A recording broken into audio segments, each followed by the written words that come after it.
you for having me on, and good to see you Hey, again. hey, hey. Good morning, everybody. Good afternoon here in London. Good morning over in NY. And welcome to another live stream with the Mohawk Forex team. And this week, due to popular demand requests, we're going to do some small account challenges using the fundamentals and our axe trading system just to prove it can be done. I'm not saying it's easy. Obviously, it's always easier with a larger account, but we're going to use the news events, upcoming news events, as a catalyst to try and get a 10% growth on our account. So $40 is what we're starting with. I'm using IC markets with a leverage of 1 to 500, and on IC markets I can use gold because gold I can scalp at 0.01 lot size. I'm not going to be doing much more than that. I might be doing 0.02, but I'm going to be doing 2 positions on everything I try and scalp and just see what we do. See if we blow the account. Hopefully not. See if we can get a 10% increase on it, and use the axe trading system to trade in and out of the RSI and trade all this news, which we've got coming in about 7-8 minutes time. We've got the pre-market initial jobless claims and continuing claims, which is coming up. And obviously, as it's pre-NY Open, we're going to go gold with the way off the news. That is the way we do it, and then go the reverse on the open. It's backed up with the Philadelphia Fed Manufacturing Index, which is a medium impact. And again, we hope it's all the same direction. That's the way we want to be doing it. And then we'll trade the NY Open, and then we've got existing home sales 30 minutes after that. And then if we've got enough on our account, we might get a cheeky oil, but again, we'll probably trade gold with the oil due to account size. You know what I mean? You've got to pick the right thing. Can't do any indices. Obviously, you need a minimum of $200. So we'll get there. Well, this week I'm going to do a couple of streams, and if people like it, we'll do some more just to show you know that you can use our system and the way we trade with a small account. You ain't going to be a millionaire overnight. You know what I mean? You're going to expect small returns, but a 10% increase on the account would be really nice. And if you did that every day, you double your account. So most people look for 1 to 2%. Remember, is what the so-called gurus tell you when it comes to trading. So trying to get 10% and above is obviously a nice, nice scalping is done. So let's see. So we've got news in 5-6 minutes. Let's have a look at gold. Like I say, we can't really focus on anything else because of our account size. Gold shot up. Yeah, just shut up already. Gonna make sure everything's on broker wise. Doesn't seem to be that on top of things. Yeah, look, I think the infrastructure. Just joining me again from the US. The infrastructure What? for broadband, for example. Of Arizona. The responsibility for broadband construction out to the states. So you're going to have 50 individual states coming up with their own proposals for how they think about. And just to show this is real, there's my IC account, as you can see. There you go. And we've got $41.01 in there. It's actually £30 live account. You can see it's a 1 to 500. We've got no positions open. This is what we're looking at. Switching to gold. And again, I don't use this to trade with. I'm just showing you, so I'm using my live account. I'm only using $40. And there's my, there's the margin, there's the leverage 1 to 500. I don't use this in any way, shape or form. It just puts the trades up on there. But, I trade off my phone usually, just the buy and sell button. I don't look at TradingView, then look at this and go, oh, I've just got a moving average, which is automatic on there. This is a 15-minute, but I don't look at it at all. I just trade off TradingView. But I just wanted everyone to see that I have only actually got $41 in this account, and that's what we're going to be playing with today. So we'll see what we get back. And like I say, I just have it open on my phone. you know, they do a 3-minute time frame on there, but obviously our Axe trading system, everything is for trading view, and that's what we want to stick to. So I just trade purely off this, which is what we've always done. It's always been exactly the same way. I just use trading view for my analysis, and really my broker is just I hit the buy and sell button, and then alter my lot size. I don't do anything else. Otherwise you confuse yourself. You don't need MT4, you just need your broker, and that's it. No, for everybody that's in the States, that's the exact same way I do. I chart and do my analysis on TradingView, and I use MT4 as my trade terminal. Yeah.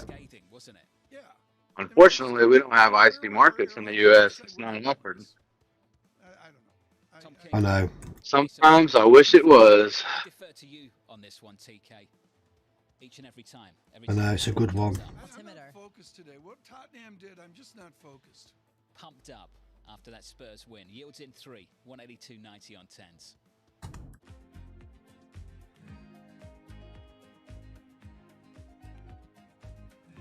Looks like gold found the resistance zone.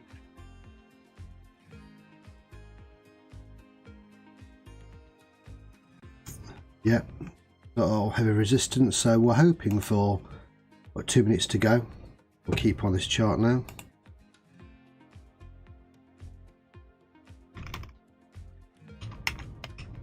Obviously, if everybody wants information on how to join our group, then go to www.mohawkforex.com.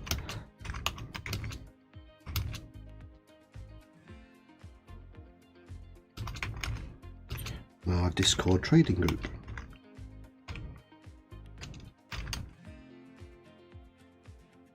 Like I say, IC markets, what I'm using with a 1/500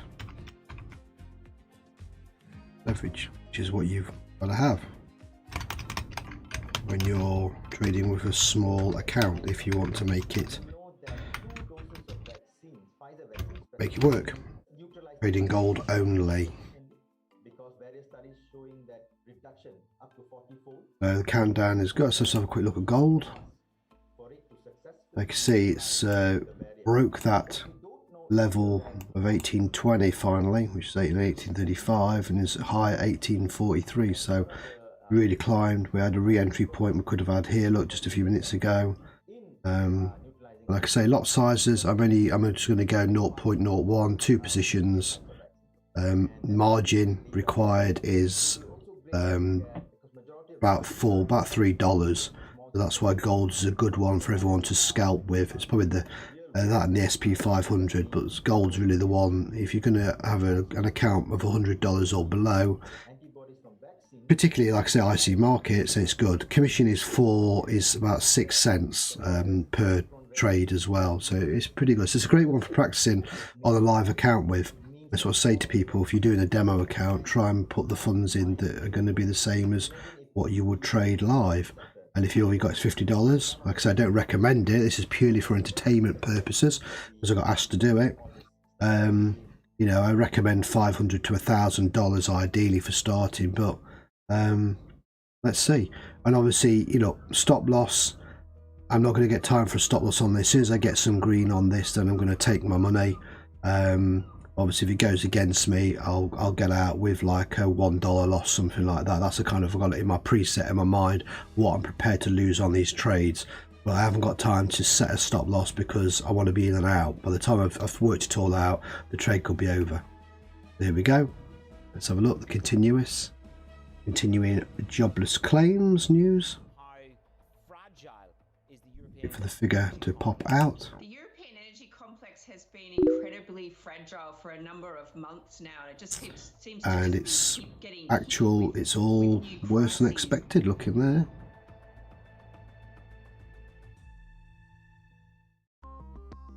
See what the Philadelphia, yeah, all the continuing claims worse than expected: 231, 1635 and 286.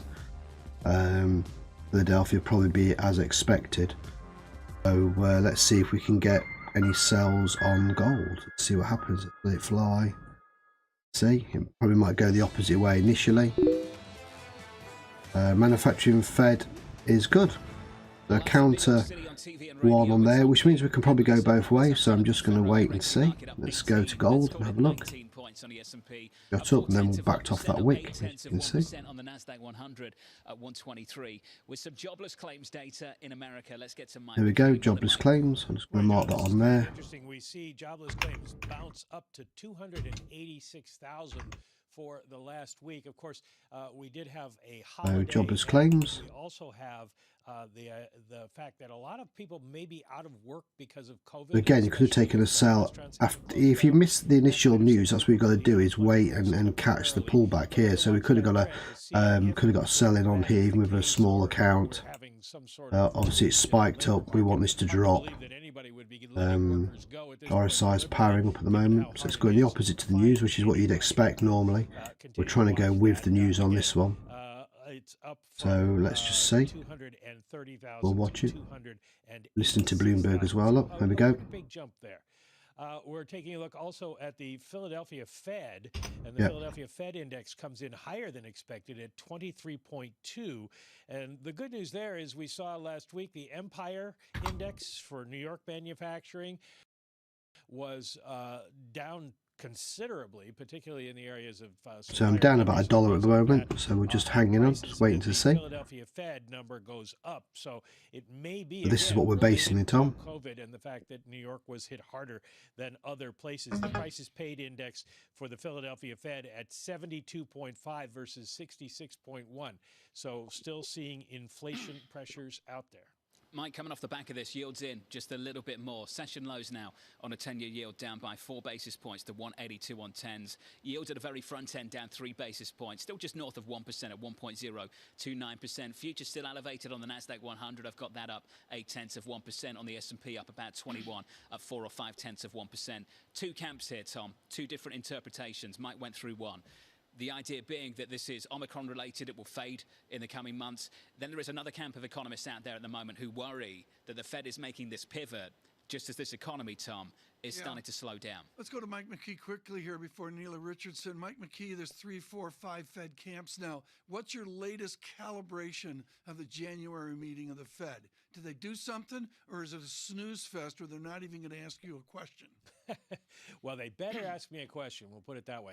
Let me ask a question. But no, I think it's not a snooze fest. We are likely not to get specific action. It is possible. Are we going to get verbiage? They could, yeah, we'll get verbiage. It's possible they could end the still rising. It's going against us this time. A little early, but highly unlikely. But they will probably give us a roadmap. Full holding. What happens the rest of the year, and that's going to matter to markets. Philadelphia has been expected at 23.2. Jobless claims were always worse than expected. So on this occasion, gold has decided not to go with us. Let's just have a quick look at US 30. What was that doing? Again, US 30 was the reverse this time. US 30.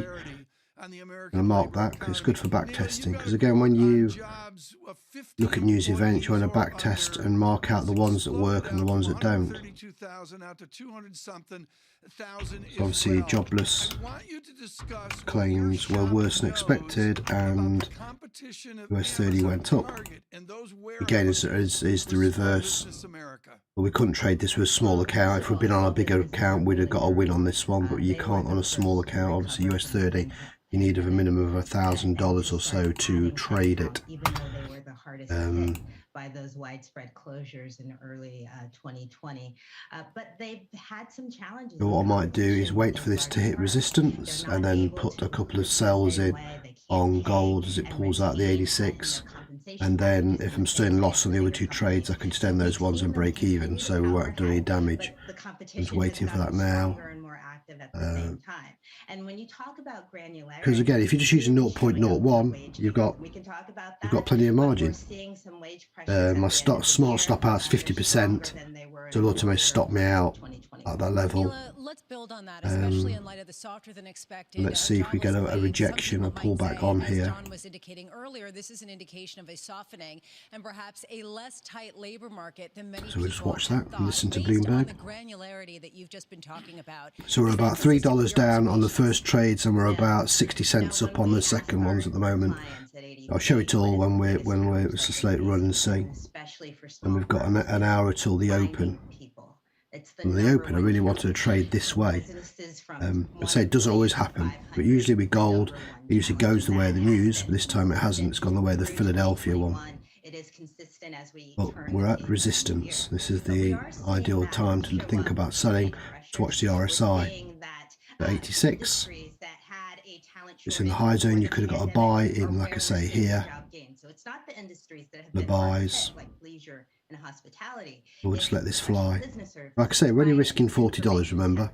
Yeah, but I want to see if we can do it. We can end up with a 10% increase on the account, or we blow the account. You know, but this is the whole thing about getting a method together, scalping using fundamentals and using our ARC system here to give us an edge of where we should be looking to get in and out of trades, even if it goes the wrong way initially. Honestly, you don't panic. And some sectors outperforming, and that's all creating. If I was trading a big account or a small account, this would be exactly the same. Initially, it was the lowest income earners who are seeing the RSI 86 really overbought now. Can you gauge out? Can you game out based on your experience? You can see we've got existing home sales coming up next after the open, but we'll trade the open. Commensurate types of increases next year, the year after. You're not going to see. So now we're about $4 down on the first trades, and we're about $1 up on the second trade. So you've got this kind of, you know, where your balance sheet trading out, break even. And I know you all talk about corporate profits and margins all the time. There is only so much wiggle room on wages. So yes, you might see an increase or a pop to get workers into the door for these service sector firms. Now we're about break even. See, gold is now coming down. But the continuation. Let's see it come out of this zone, come back to this 69.9 level. And not likely to drive inflation. Neela, we've got a dispersion here. We always have that. That's not news. Nebraska on the 2% unemployment rate. Ohio, a 4-ish statistic. Even Texas, 4 or 5-ish statistic as well. When you calibrate a fully employed America, what's the unemployment rate you have in your head? Obviously below 4%, but dare I say, can we be fully employed at 3.2%, 3%, or even a stunning RSI 78 unemployment rate? Working at resistance. By a traditional definition, yes, but by a definition that recognizes that the workforce is smaller now than it was 2 years ago, no. There are 3.6 million jobs that we had in the economy 2 years ago. We don't have now. We haven't created jobs on top of that 2019 number. And so, yes, if you look at just a rate. And if you'd set stop losses and stuff like that, you'd be out of the game. But my stop loss would be just above that minor resistance where it is now. That's the key. That's how you've got to play it. So, remind us, any guess that mentions numerator or denominator we don't talk to. Neela, okay, that's enough math. Looking at RSI 69. And just so you can see, I'll show you where I'm at with it. There you go. Look, there's the actual. There you go. Look, that's live now. You see, we're about break even. We're about $3 down now. Obviously, gold's coming down. Right now, large companies are leading the way. They're the ones that are showing about break even. So we're just going to follow that. Wait for that. This is come a market back. Where everybody's trying to add. I'm expecting gold to come down to this neutral support line. Maybe even come down and touch our trend line again.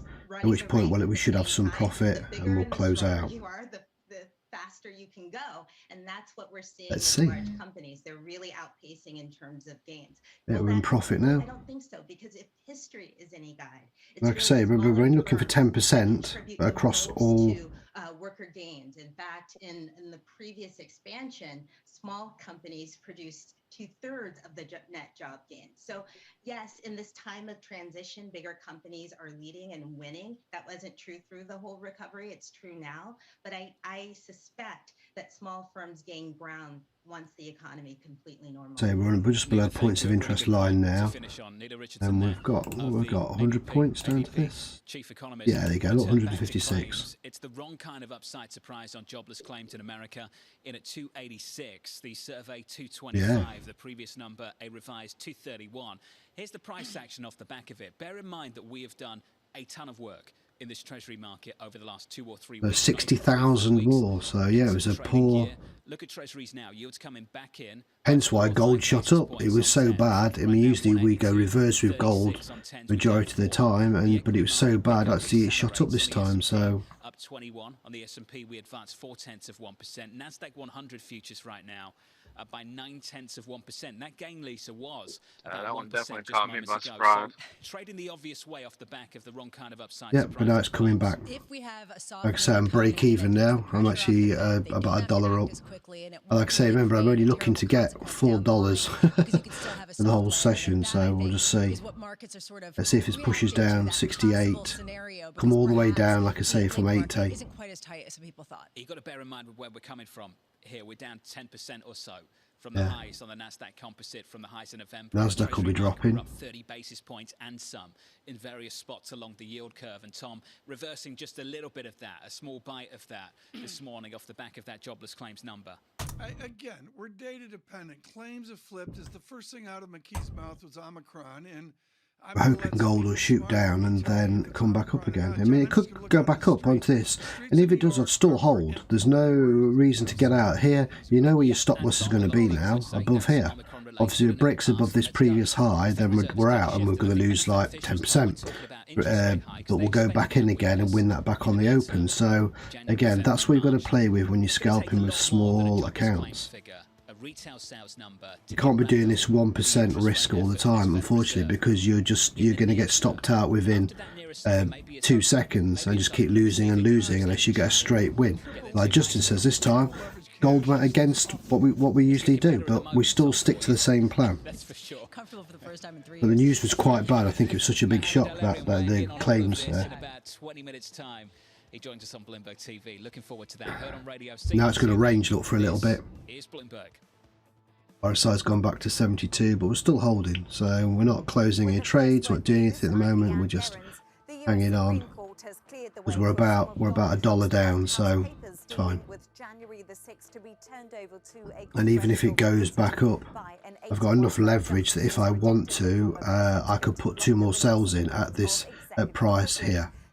And then I'll have 4 going my way, and I'll just end the 2 that are in loss. So as a scalper, what you got to do is don't panic. Too many people are panicking and get out of a trade too early. There's no major move. You've had the major move, the new spike, which obviously went against us, fine. So now you don't panic. You just consolidate and say, okay, where will I take my next trades to get the money back? And that would be either a buy above this zone to the next points of interest, or you're hoping for, like I am, a sell if it hits against here and comes back down again. Or we hold as we are now and wait for price to come and retest our neutral support. Once it breaks this trend line, then we can sell again down to the next level. It just depends on the time then. We've got 15 minutes till we get that nice little move that we usually get. The 30-minute move.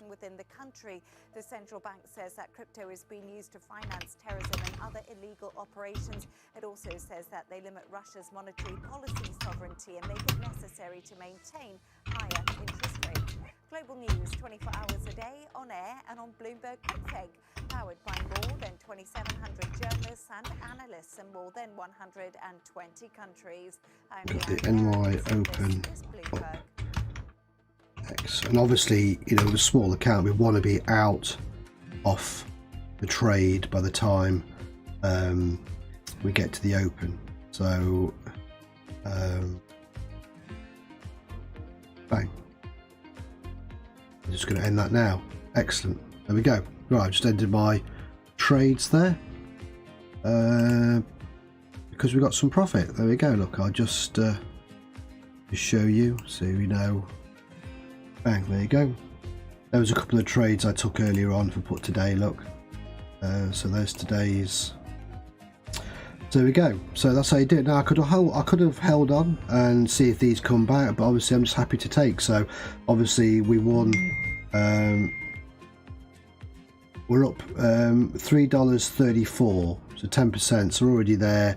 43, we're nearly there. Look, this is how you do it. So I took 2 small wins on gold. I was just testing the account out this morning when I put the money in. Obviously we just took 2 losses here, which were as gold went against us. Again, that's £2, but then we've doubled our money here, £1.90, £2, another 2 there.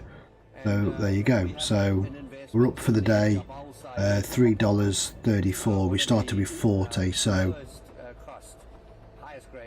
but that's how you do it without panicking, you see. Now we're ready to go again. So let's just have a look. Again, as you can see, look, why did I get out of the trade? Because look where price action is. Price action is sat against, I'm going to post this. A nice win on gold. And price is set on our neutral zone. So that's why I got out, because you've got to take the green. You can't just go, okay, now price is going to smash through that. And it might well do. But this is the good thing about having the axe system. It's telling me, you know, telling me wait and re-enter again. Bloomberg has enhanced search on the terminal to deliver what you need when you need it. Now, you can simply type phrases in everyday English in the command line.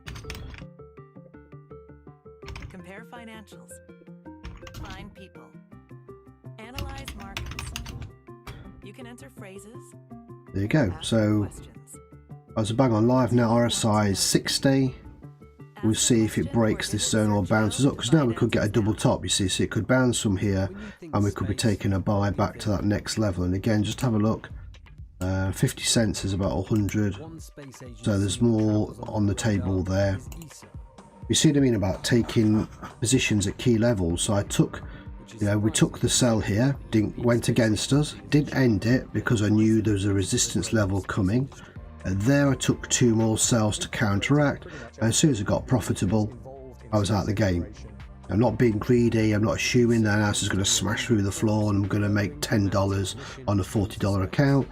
It's bit by bit, that's how you do it. So, like I say, we're up about 8% on the account, which is a nice start.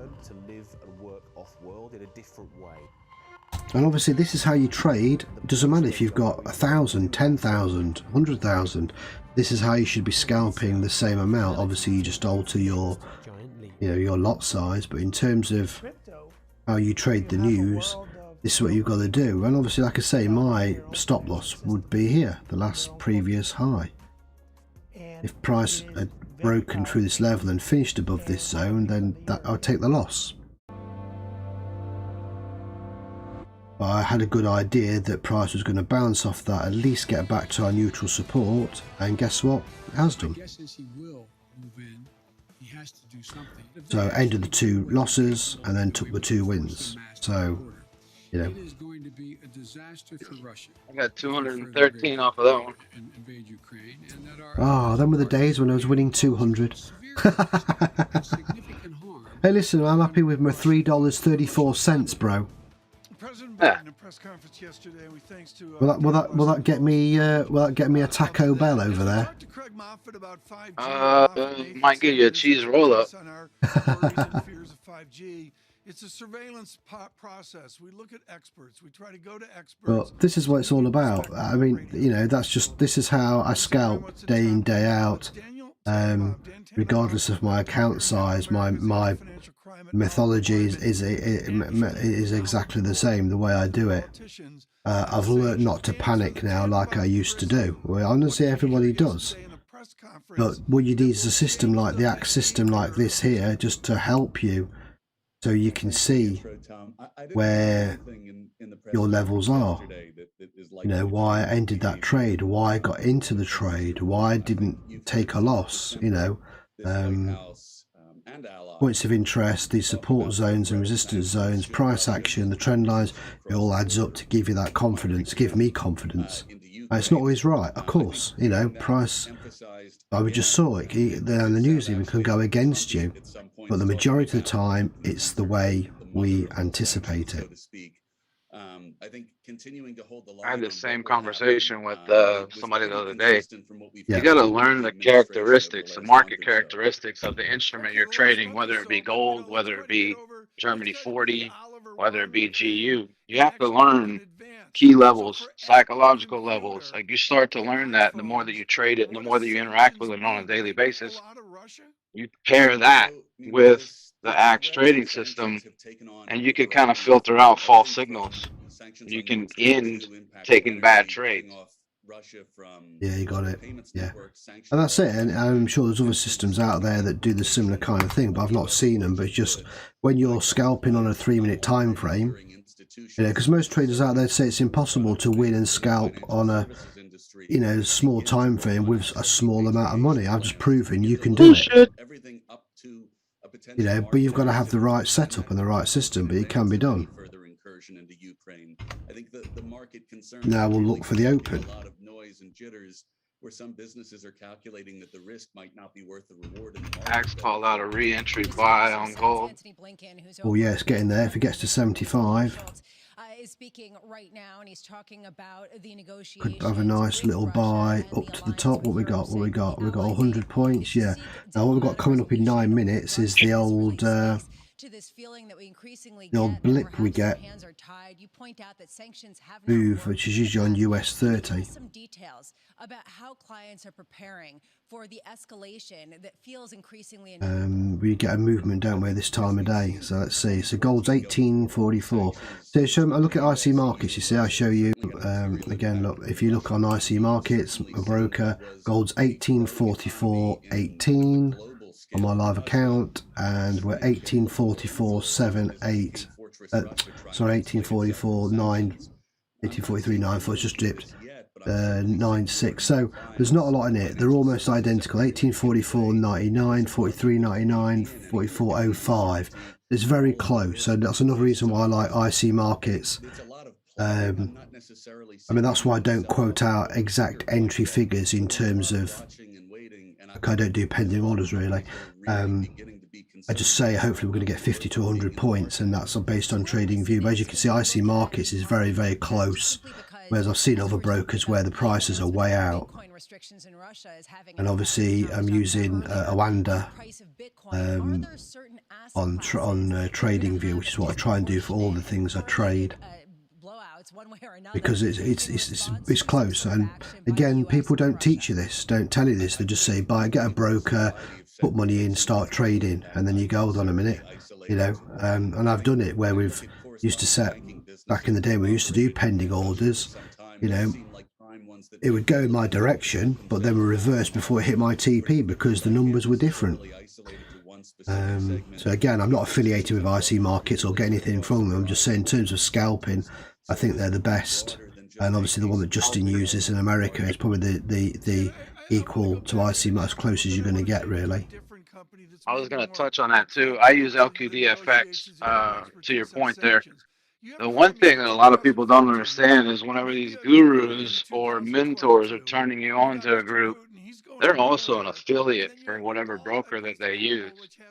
So they're making money on top of charging you for mentorship or a suite or anything like that, and that might not be the best broker for you.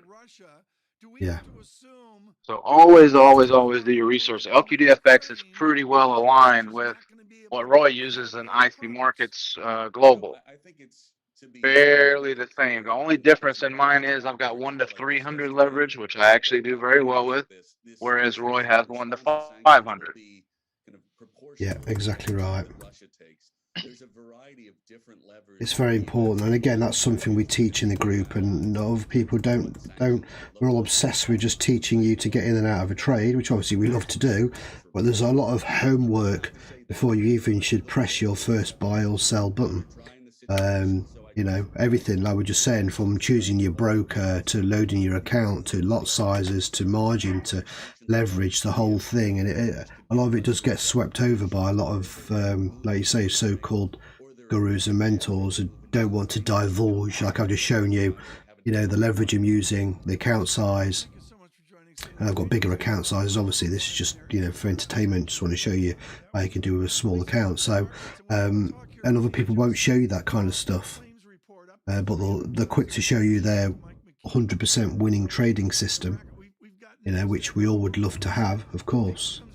But Justin's quite right, you know, and again, people don't know about different zones for different and the laws on leverage and stuff and everything, and why some brokers offer different amount of leverage to others and where they're based. It's a whole world that we've researched. But yeah, IC markets and LQ are pretty good. In jobless claims. Again, how much do you have to be faith-based? I've been using LQDFX for the last 2 years. A lot of people are thinking the Fed will go ahead and then they'll pause. Yeah, and you've been okay with them. You've no issues here. Other than me being a dummy and blowing an account here and there. Yeah, we all do that. That's the, of course, that's it. Yeah. And also with IC markets, obviously, you can go straight into a PayPal account or whatever as well. So that's also pretty handy in terms of withdrawals. People ask me about that. It's easy to withdraw your money. There's no hassle, no big procedure like you have to do with some of the crypto brokers that are out there, where they hold on to your money and close down, and you can't withdraw for a week and all that kind of scamming stuff. It's amazing how they get away with it, but that's dealing with unregulated. That's my only qualms with LQDFX. It takes 24 hours for me to withdraw. That's not bad. That's pretty good. I can wait 24 hours. It's not a big deal. But that's the only qualms. Can't withdraw directly to a credit card or PayPal or anything like that. But I've done fairly well with it. Not that big a deal.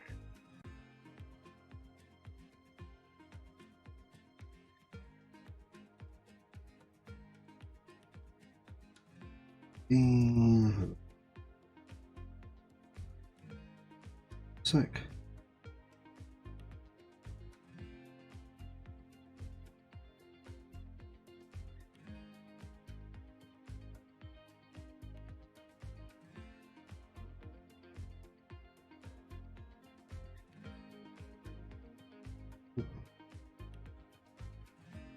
Yeah, it's hitting that zone again. Look, yep. They're going to break it this time. I hope not, because I got a couple pending sales.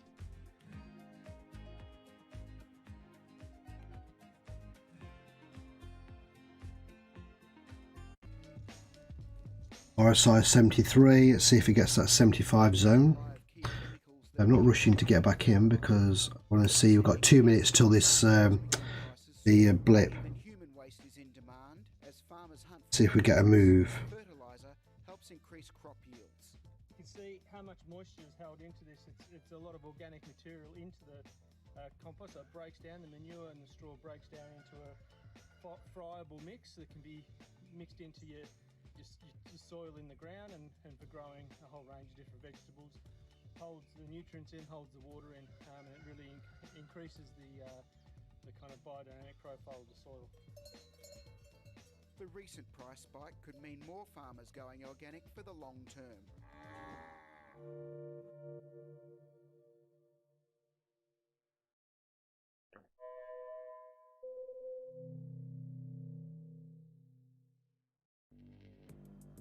Access the financial world on demand.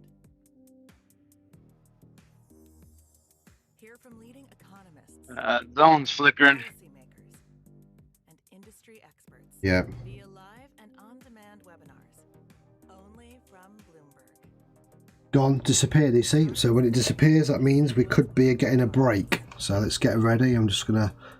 Wonder if we get a cheeky buy. We've got 1 minute to go till the 9 a.m. blip, New York, where we easily get. Oh, it might be a buy. It might be a buy. It's a risk, but could we get a move on up to that next level, or are we going to get? Is it going to hit the resistance and come down? You got 197. Difficult was it to go to investors and say, invest, give money, put money into a. There's the zone. Look, the zone's come back now. Zone again. Yep. Hold on to 75. Sit and wait. Yep. Is it going to be a sell or is it going to break through? Welcome to Daybreak Australia. This is Bloomberg Technology. This is Bloomberg Green. On TV, radio, and the web, this is Bloomberg.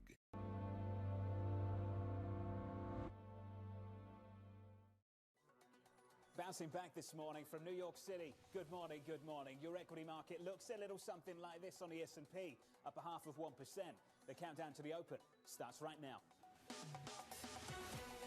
Everything you need to get set for the start of U.S. trading. Happened? Did it blip up a little bit? It did blip up a little bit. Usually US 30 that it does that on. Just want to have a quick look. Oh, it was a drop down. Look, there you go. Look, 2pm move down. So US 30 is going down as we'd expect it to. Gold popping back on this resistance zone. So we're just holding 5. We get 75. We get a push through. We might be able to get a cheeky little. You know, even if it's 20 cents, we'll go for it on our small account challenge that we're on now. So you don't want to be buying on a resistance zone, so see if this holds or not. And if we see our RSI dip, then we can take a sell. We might be able to get 20-30 cents. We trades down as a sell again. Because it's kind of an M pattern, a little bit. Said it would retest. And it has done. You can see it's wicking down now. Look. Watch RSI. You wrote earlier this week about the prospect of tightening financial conditions. And now it's on its way back down to normal levels. Let's keep watching gold. Let's see what we can do. It'd be nice to get a couple of trades in before the open, and then we've got the open, then we've got the news after. So we've got a good. If you think that we are now talking in the whole sort of context about 3 to 4 rate hikes, some people are calling for 50 basis points in March. Some people are calling for an immediate stop to QE. Some are calling for QT to start in March. So there's been a significant move in the monetary policy narrative in the marketplace. And yet, Like I say, it's going to be a bit slower moving. The amount of tightening has been relatively modest. So something is going to give between the two at some point. What do you expect to give? So I suspect it will be financial conditions, but with a lag. And let me explain why. I think there are those who believe the Fed is not going to carry through with a tightening. It doesn't have the stomach. They're going to be proven wrong. There are those who believe, like me, that the behavioral aspects will slow it. But the most important issue is the stock versus the flow. We have massive liquidity. So the delta is not going to impact the massive liquidity as fast as it would in the past. And that's why financial conditions are lagging the move in monetary policy expectations as opposed to leading them. It's because we've got so much liquidity sloshing in the system right now. Let's pick up on that in just a moment. Just in terms of the data, Mohammed, I want to outline what I think there are two camps right now on monetary policy. Those that believe that this Fed's going to go quicker, do more, maybe 4, maybe 5, perhaps even more than that this year in terms of rate hikes, the balance sheet reduction, throw in that there too. There are others, Mohammed, who believe that this economy is about to turn lower, weaken. You see it in retail sales, in jobless claims, and once this Fed starts to hike into weakness, they back away. Why are you convinced that the latter story is not the right one? Oh, John, I am convinced that the growth momentum is going to slow.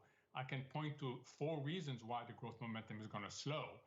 It's just not going to slow enough to bring down inflation on its own. It's going to require the Fed to act. And the slowing in economic momentum is not going to be clear until the middle of the year. So the Fed is going to have to move. I don't think they're going to move as much as some of the more hawkish people. If anything, they'll move slow to begin with and then risk the policy mistake by bunching everything up in mid-year. The one big risk is the bunching of the economic slowdown and the policy tightening all together during the summer. And that would be extremely toxic. Right now, yields in 4 basis points on 10s to 182 on 2s right now, in a couple of basis points, just north of 1%, and a nice lift on the Nasdaq 100. There we go. There was the sell. You see, it's crossed down. It's backed away again. RSI cross through. So we said we shouldn't take a buy, and guess what? We didn't. Thus far, not only are people now expecting liftoff in March, but maybe potentially the opportunity for more than a 25 basis. We've got 20 minutes till the open, and we'll put, like I say, we'll put some, we'll go buys on gold this time. So we want gold to come down so we can get a little bit, because we want it to break and go up to this heavy resistance. 1850 would be great. Obviously, as you can see, it's spent a lot of the time in the green. Just going to break back now. We might be able to get a cheeky sell again if RSI continues down. Over the course of the year thus far, and we know when real yields move higher, that puts pressure on high multiple stocks, specifically those growth. Even if, like I say, you've got to allow for the commission on these trades, which is like 4 cents. So year to date. And of course, a lot of those let's see if RSI can get down to that 56. Next, I'm looking at 60. We'll come down to 60 level, and we might be able to scalp a few cents. Like I say, the goal is 10% growth on an account. That's all we're after. A correction 66 times since 1971 and See if it touches and breaks this zone. It's going to range for a little bit, but we might be able to get something on this. Since 2011, it has taken people take the opportunity to buy the dip. Certainly, you're seeing some of that dip buying action this morning, John. The question is, I like to see a retest and break that neutral support zone. Yeah. About the removal of easy monetary policy, and bring up a question: do you think monetary policy still acts then with long and variable lags? Because some people Shame you got to pay some commission, but key point given what you said moments ago. See, I do, but John, the key it's going to range back down again.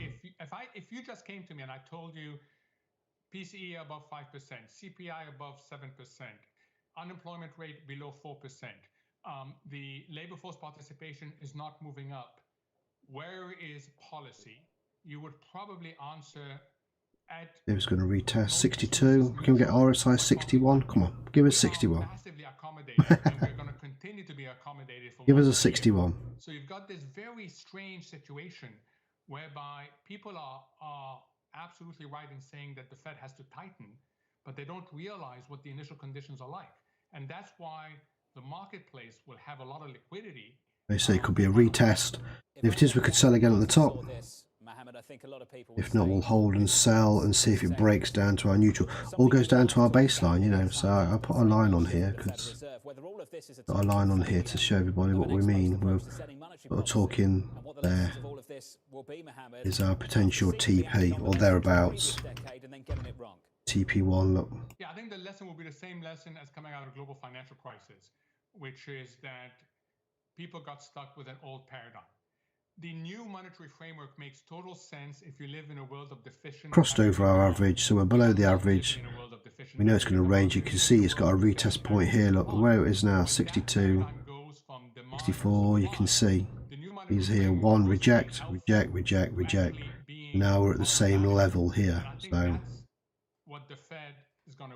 just a case of holding, waiting for a break here, getting in and getting out, and then getting in again once we break this level down to here. If it does, or like Justin says, we wait for the tap on here and then down, then we wait for the break and we go up. So you can zoom in on this as well. This is a good thing about scalping notes. We're not bothered about the bigger time frames. We're not on the 1 hour, you know, on the 4 hour, because we're doing these little small scalping moves, true scalping as we call it. And again, the account size is irrelevant. Doesn't matter if it's you know, can say $40 what I'm trading with, or 1,000 or 10,000. This is how we do the true scalping. We're trading price action and we're trading support and resistance zones. We just got an extra edge with our trading system here. Mohammed, I heard it from Brian Deese there. I heard it from the president yesterday. This phrase, ideological diversity.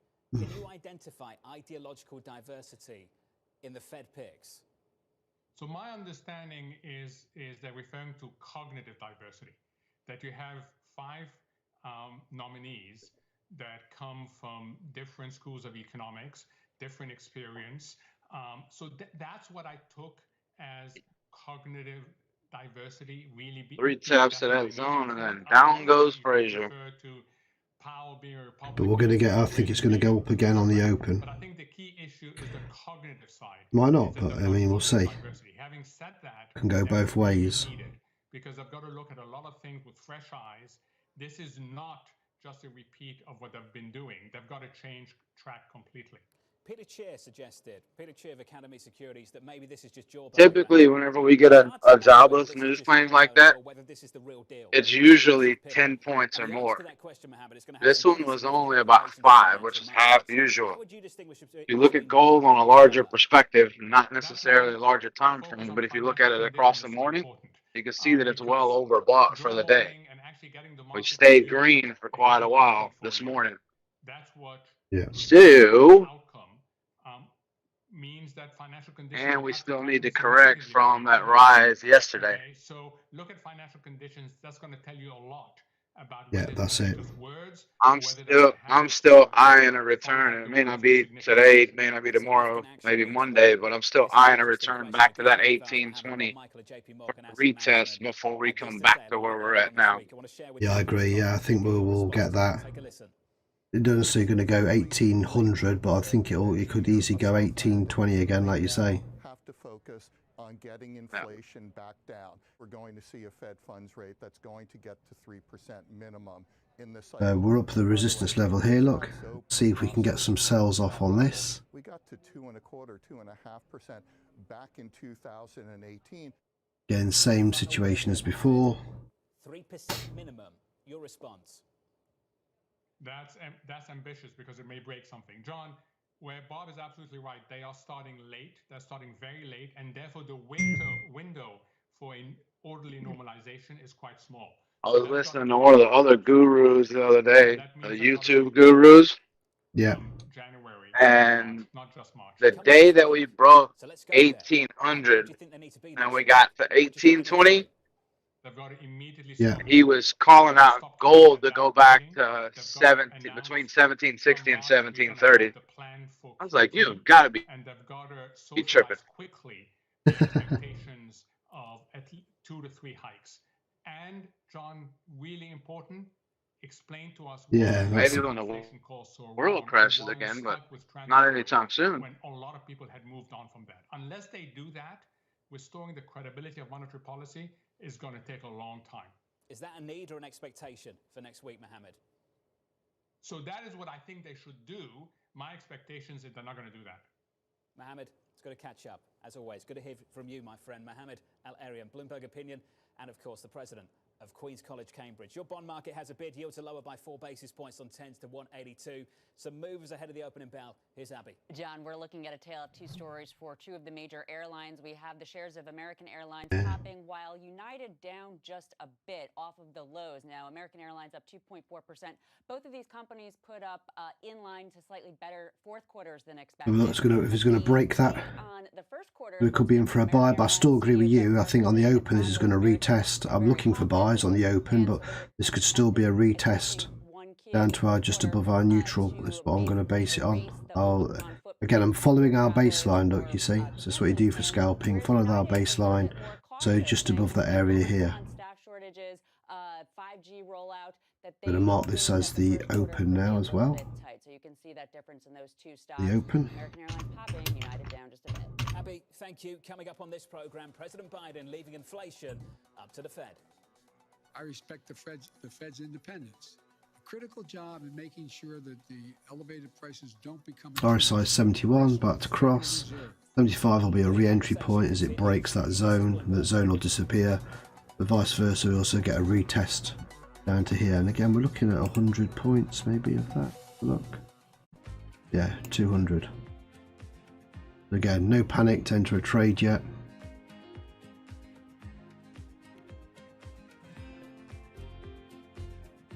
We've got 56 seconds, a minute left on this candle anyway.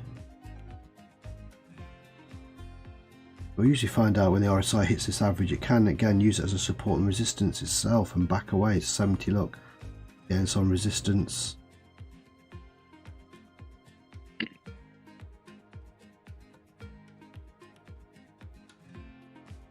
At the moment we're 68% bullish on our dashboard. Daily volume achieved is 65%. So it's bullish but falling is the market trend, which is correlates with what Justin was saying. That we're looking to get some kind of tap retest. You zoom out, we can see that we've been in a range pretty much for the whole day.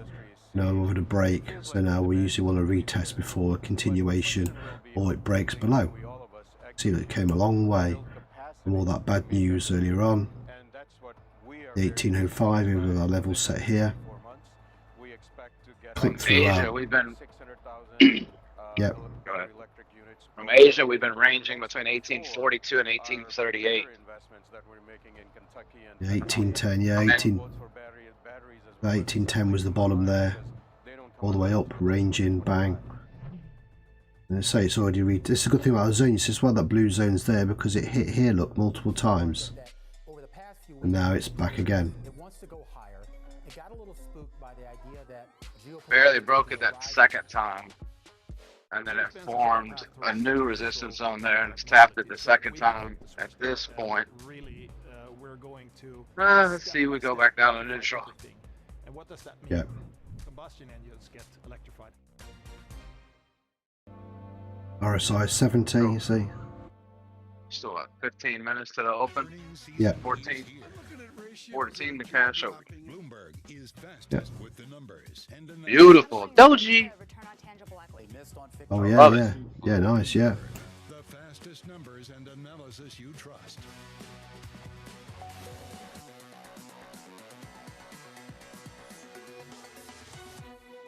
Given the strength of our economy and the pace of recent price increases, it's appropriate, as the federal chairman 10 minutes to go, so it's a good time. has indicated, to recalibrate the support that is now necessary. Like I say, we'll look for buys, but also we'll look for a retest on the sell, so we could get a bit of manipulation. It come down before bouncing up and breaking through that zone, or it could drop all the way down like Justin says, break the zone, in which case we'll take sells here. So Reserve to make difficult decisions in this environment is incredibly important. It's important for our economy. It's important for our democracy. For more on the president's address, let's get down to Bloomberg's Anne-Marie. Morning, Anne-Marie.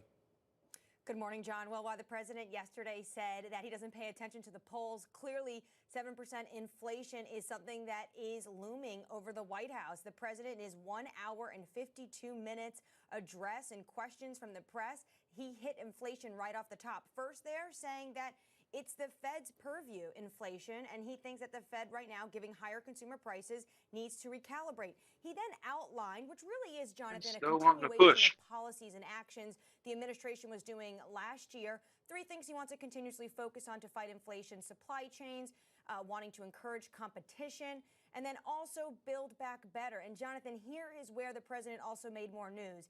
He said that he's confident he can get, quote, pieces, big chunks of Build Back Better done. This was a question that has been swirling around Capitol Hill. Can he get the massive legislation done as one piece in one package? It looks like now Democrats are going to try to split it up and just get some policies through and then fight for the rest after the midterms. The big question, Jonathan, is how do they do that and get every member on board, given there's very number of different policies that each individual member wants to go up against? Anne-Marie, thank you. You and I need to talk about their other problem too a little bit later, not just Russia, but what's happening with energy. 86.75 on WTI, coming in 0.2%. AMH down in DC. Back with us in about 20 minutes or so. Terry Haynes of Pangaea Policy had this to say on the president's address. Inflation, of which Biden again washed his hands, putting response squarely on the Fed. Biden has the power to change Fed policy to more inflation fighting, but won't do it. The view there of Terry Haynes of Pangaea. Joining us now to discuss is Bauer Sox, Emily Hill, Morgan Stanley's Jim Karen. on this with support lot, this is great. So we'll set a TP, like I say, for the open off here and here. The Nasdaq down 10% from the highs in November. But we're going to get a bounce down as well. Raise that lot to here. Well, I think a 10% correction on the Nasdaq was expected. Basically, if you look at what happened last March when the yield on the 10-year hit, 1.74, we saw a similar 10% correction then. So I don't think What we're looking for. And we've got 10 minutes to go. 10 minutes to go. I'm about to get a couple of little cheeky scalps on our big account of $44, $43. So we only wanted 10%. So, win, lose or draw, we're going to trade this and see what we get. Stu, a healthy correction that you want to buy? Like I say, RSI just respecting that 70 level again. From our perspective, good morning, Jonathan. Thanks for having me on again. Again, you always get this like 10 minutes before. You don't really get any kind of major move. Justin says you've got price action showing you doji's there. Look, so indecision in the market. We're sat on a. It says support when it goes above it, but it's a resistance at the moment, of course, as you can see. It'd be nice if we get a touch on our trend line again. That would be really cool. Once we get through 4Q earnings, you're going to have kind of a sequential decline in growth in the forecast, and you've got inflation that's not yet peaked. Kind of biased. I want a trend line break, but that's beside the point. Certainly not a positive environment for the tech sector. So I think into and through earnings, happy to have some long exposure to those parts of the markets. post earnings, I think you have to respect the macro and be a little bit more cautious about things. The only reason I'm biased is because I've got a couple sales in drawdown right now. More broadly on what's happening in the bond market. I just wonder from your perspective, Stu, how dependent this It's alright, it's coming back. You can see it's gone red, look. RSI 68.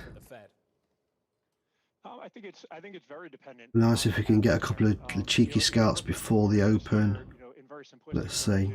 Just ranging, it's hanging on to that.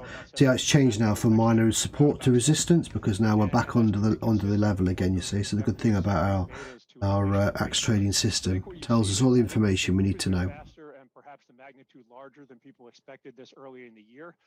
RSI 64. Is it going to come back to the neutral zone? Is it going to get back to that 50 level? Additional Fed tightening, more hawkishness, higher rates. I think those are key and very powerful drivers. You're going to push down 100 points. Jim, this is your world. Let's talk about it, Jim Karen. In the bond market right now, as you look out, just the amount of uncertainty that you still have, the wide range of outcomes for this fixed income market. I think that's really the key. Scalpers is truly scalping one pip at a time. Right now we're at a policy nexus. We're at a point where we're remember we've got the existing home sales news. Like I said, I don't think I'll be able to trade the crude oil with gold. I might do. We'll see. 4 times I think is the consensus. But usually it's going to be too much. What the Fed does with the balance sheet and what kind of impact that effectively has, not just on the market. Right, see what we can get.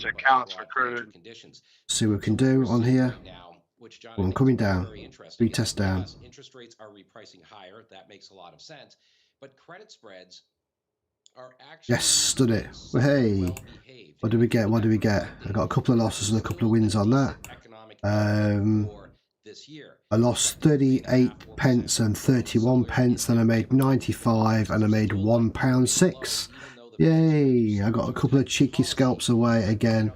So now we're up $5.14, so we've already hit our target before the open. And just to show, I'm not lying, there you go, there's the live account.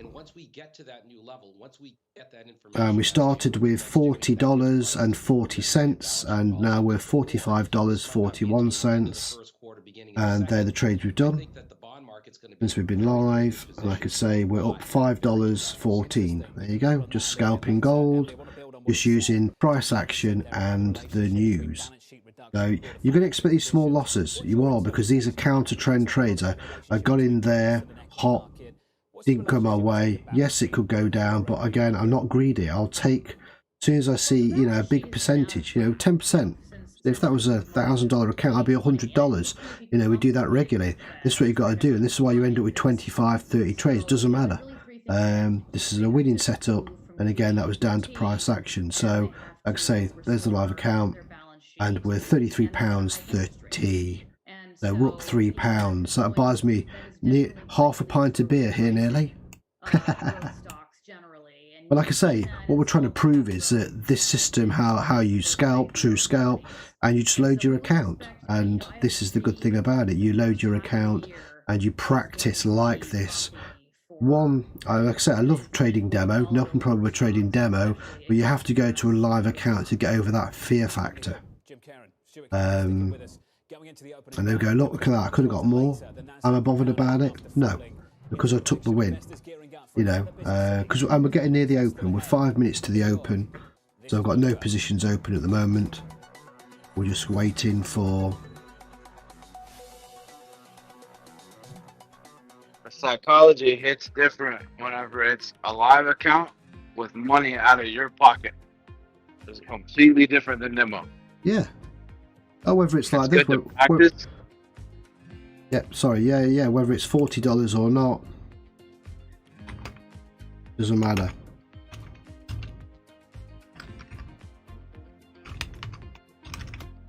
Practice on demo, develop and refine the strategy, and use your system, and then switch over. But there's nothing, at the end of the day, there's nothing like being humbled and relearning and refining your process whenever you blow an account. Yeah, you got it. That will humble you. And RSI, like I say, it's coming back to the neutral. Yeah, you're right. You've got to blow many accounts before you start to get it right. Now let's see. I'm going to. Me how I know. Yeah. Let's see if we can get some cheeky buys and sells on gold on the open then, because it looks like it'd be RSI 56 and might pop back up a little bit on that resistance again. So again, I'm going to put my TP back down to this level here, look, I think, for the open. And we're grey now, and if it breaks here we'll take sells. So got the flat KG line baseline, so this is a good setup for the open. And again, no panic. I'm looking to scalp between this range at the moment. See if we can get a few more pips. Like I say, we're already 11% up on the account. The goal was 10. So I'm right about 9 for the day. 9% up.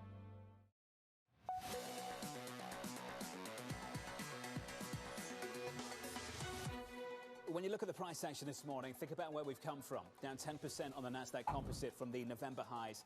10-year yields up. Anybody is trading gold, just keep in mind we've got open air in between 1840 and 1870, so it could be anybody's game at that point. And in the bond market, there's a bid.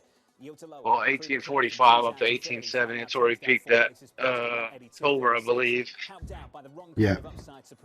On jobless claims. Let's get you some morning calls and kick things off with Jeffries. I actually went back, did some top-down analysis to kind of figure out what to expect while we're in this range. It's good to have a perspective where you can step back and you can look at it and you can kind of anticipate. And then once you take that and you combine that with your scalping method, like it brings everything into focus and you start to make a lot more profitable trades. And then sometimes you can hold them to where they're longer than a scalp. They're more like a swing trade or intraday trade. If you catch them at those points. Yeah, bang on. Yeah, well said. Like now you see I want to take buys on gold and it's set up perfectly because we're on the trend line. Now it could retest that later on, but also it could break down. But I know that if I take a sell, a buy, it should only go down to this neutral support for bouncing. So what I can do is if I get it wrong is take buys again once it gets to here. I'm going to be down like $1 or so, or $1.50 with my small account. So obviously if it breaks below here then I'm out, but then I will sell. I won't just panic and close my laptop. Then you sell, you go with the trend. You know, this is the psychology of trading that you've got to get over. Take the loss, cancel it out and go the way. Like I've just done, I've just shown you 4 losses and 4 wins. The wins outdo the losses. That's perfect. I could have held and this would have been all green, but I'm not. I do get obsessed on my bigger accounts about all being green, but on a smaller one you can't do that because you haven't got that luxury of drawdown, and you can blow your account literally in 5 seconds if it didn't have a system that I trusted in. So let's give it another minute and then we'll go in there and see what we can get. Like I say, because remember gold's on a high 1844, so that's what a little spike up, and then we'll take. So I want to go 2 buys, 2 sells. Let's see. Neutral zone now 52. Usually enter a minute before the open. Let's get in there then. Let's see. Okay, I've gone in on the buys first. Fortunately for me, it's rejecting off of that trend line. Yeah, that's what I'm looking for. That's what I mean. I've got 2 buys in there now. If we want to have successful human missions to Mars, we are going to have to learn to live and work off-world in a different. So you can see, there you go. Look, there they are. Live, they're away. We are going to learn to do that is on the moon. Can ESA help humanity take its next giant leap? It's weird for me trading on the screen because I usually trade on my phone, but see this, like I say, if it drops then we'll put some more buys in and sells the opposite way. So we've got 30 seconds to the open. Let's see if gold drops. Remember the news, the pre-market news was all. And we're open. Remember the news was bad. Remember the news was bad, so we'll drop in again. All these precious materials you were just mentioning, and we were on the lucky side that our prognosis was spot on in a way, forecasting what kind of material we would need and what quantity we would need. I think that it's hard to put your head around any narrative. Let's just be honest. We've had sort of a shift in, are we in some sort of stagnation? About 30 cents down. Moment. People were talking about that all day yesterday. RSI curling, lot 54. We'll come out of that zone. We're open now. 23 seconds away from the opening bell in New York City. So 100 points is about 30 cents, I think, on this. By 20 points. Very So saying lower at the moment. Forgive me, up 20 points on the S&P 500. Futures advancing 0.9% on the Nasdaq 100, up 137 there. That's the opening bell. Switch up the board and get to the bond market. Your 10-year yield looks a little something like this. Yields in 4 basis points on 10s to 182.72. Let's call it 182.90 off the back of. there we go, and I'm going to be out. Bang, bang. Yay, we've got the buy. Thank you, sir. We got one, oh, we got $1.50. Yay. And just to show, there you go, we caught the buy on the open, as I said. Look, and it's now pushing. Why am I getting out? Because I'm getting out because it's hitting our zone. So there's the open, as we predicted, buys based on reverse trading of the news. And again, I will show you my screen. 1 second. There you go. So again, so everyone can see, there's all the trades I've done. Bang. And there you go, there's the open. So we entered them 1 minute before the open, and we closed 1 minute 10 seconds, 1 minute 9 seconds, as you can see. And we got 60 and 65, so that's £1.25, which is about $1.70, nearly $2 getting on for. And there you go, look, we're now $6.84 up. So we're 47. So you know, we're getting on for 20% increase in the account. We start to be $40. And that was the live open just on that. And again, usually I put two more trades in, but you know, I'm just showing you, for example, how you use the AX trading system with price action and with fundamentals as the driver. We're happy with that. I'm £5 up. Look, that will buy me some nice. That'll buy me. Yeah, it might be a nice Indian curry from Marks and Spencer's. Yeah, Marks and Spencer's meal will do. I might withdraw this and go back to it. Maybe we should do that, you see, just how you can eat by trading a day, just 5. Well, yeah, this is how you should be. You see, with trading, you should be like, right, whatever I win, that's what I'm spending on food today. See, if you lose, you're going hungry. That's a disciplined trader. What do you reckon? We should do that challenge, shouldn't we? So I'm up a £5, so I can eat well today. You know what I mean? $6, I can get a good meal. Get a decent McDonald's for that. Because the risk here is that if inflation doesn't come down enough, so, yeah, there you go. So, and like I say, everyone, is, you know, there's no harm in withdrawing your money, whether that's $5, $6 or $20 or $1,000. You know, you don't have to compound your account. Obviously, I'd advise it up to a certain level. You know, we're just doing this for fun today, entertainment. You know what I mean? Just, you know, we're just losing. You know, well, hopefully not losing $40, but playing with $40. But you know, in the real world, and that's what we do. You take the money out either the end of the day if you want to pay yourself a daily wage, or end of the week. You know, so and that's what I got out. Look at gold now. You see, I said it'd be the buy than the sell, and there we go. Look, I'm talking away. I could have got another trade in, but there was the open. There was the spike up, the open, as we predicted. Now we're coming to break our trend line. Now, if this goes red, guess what we're doing? We're selling. Let's get ready on gold for the sell. We're not doing anything yet because we've already seen RSI poke through and back up again. Yep.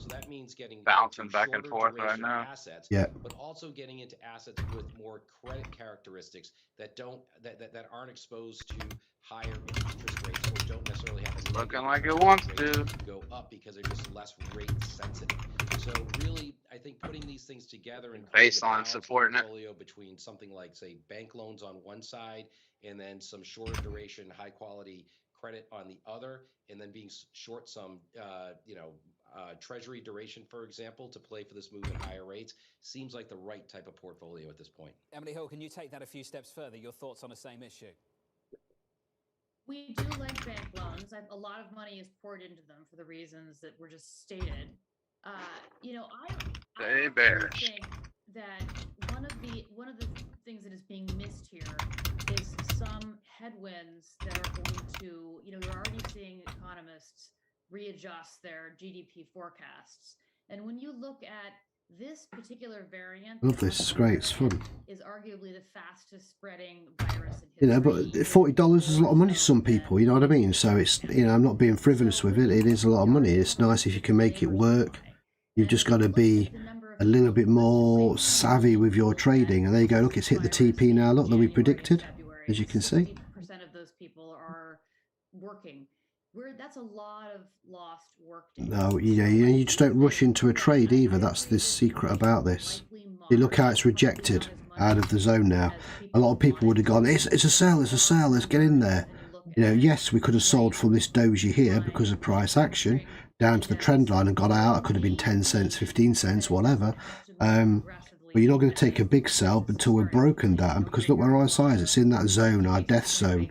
And what's happened now? Now it's becoming a buy again. Now if this comes up and goes green, it rejects in, we can get a buy. Look at our dashboard, 28% neutral. Now it's bullish. It wants to buy again. It wants to be a buy again. Your equity market about 5-6 minutes in is higher, up more than 1% on the Nasdaq, up about 0.5% on the S&P. Some earnings to talk about. A lot of airlines in the mix. Netflix a little bit. Let's see if it pushes up again. Hey John, well of course this year I'll be to get another 20-30 cents even on this. We are seeing it this morning with American Airlines popping. RSI 56. The fourth quarter, their revenues doubled from a year ago, so the pandemic lows behind them. We're happy with that. We've achieved our target. We're 18% up already. We've got the news coming in about 20 minutes or so. That'll be the final trade. And we can do this tomorrow. I mean, I love it. You know what I mean? And we'll whatever I've got in my account, we'll roll it over again. And obviously get people to watch and show you how you can do it. You got to focus more, but trading like this makes you a very methodical trader, very systematic, and you're trying to get rid of the stress of losing, like Justin says as well. Practice, so you get used to it. At 40%, so that could have something to do with the correction in the Nasdaq. What we've been seeing. The question is, will no major U.S. news tomorrow? We'll find out. No, tomorrow could be our pullback day. Yeah, just looking at the news now. Look, tomorrow we've got UK retail sales pre-open, so we could trade GU. Obviously not on a small account, but on the bigger account we can trade GU and DAX and the UK 100 on this. We've got consumer confidence as well.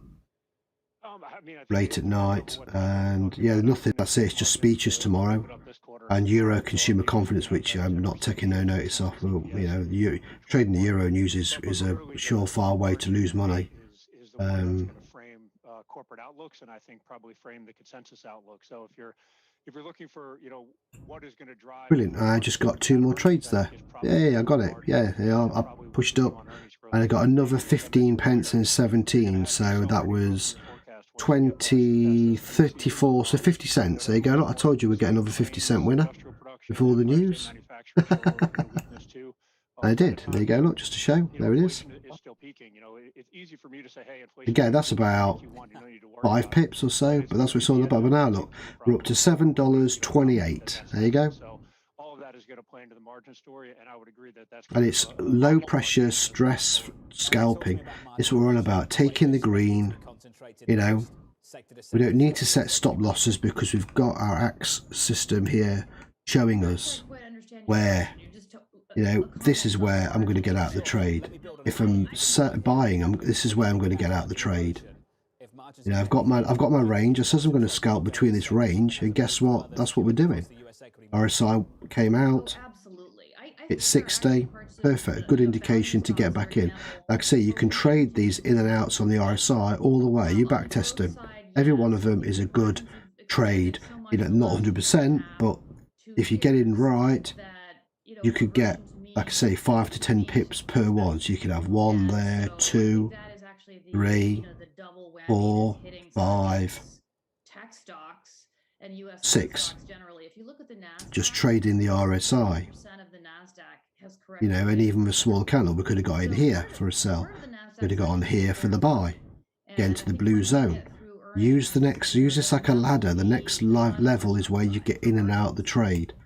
If you want to hold and do bigger, longer trades, switch to a bigger time frame, of course, if that's what you want to do.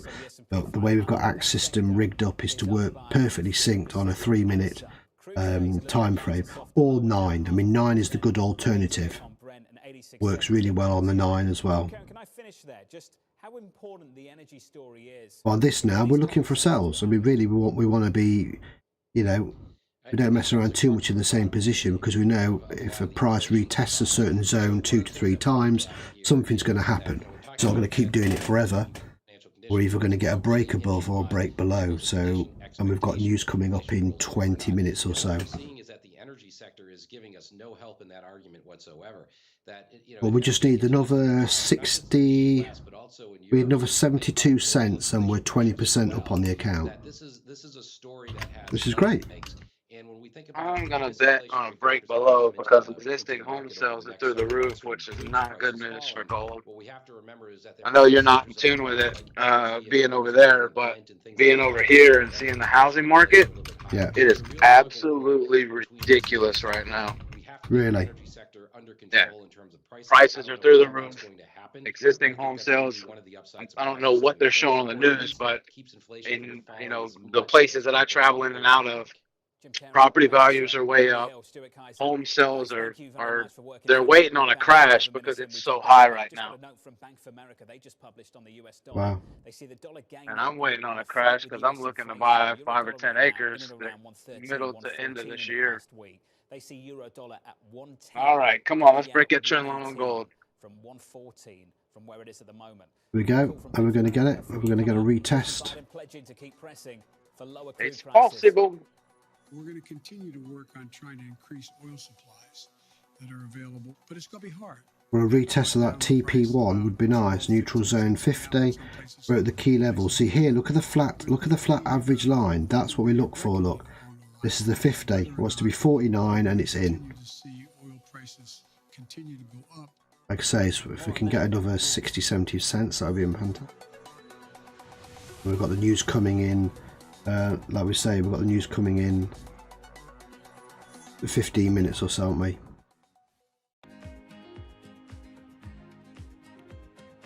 Which is expected to be worse. Listing home sales, you can see on the chart here, look. High expected figure should be seen as a positive. Low is negative, of course, and same on the December figures, month on month and the year. So looking from 6.4 to 655.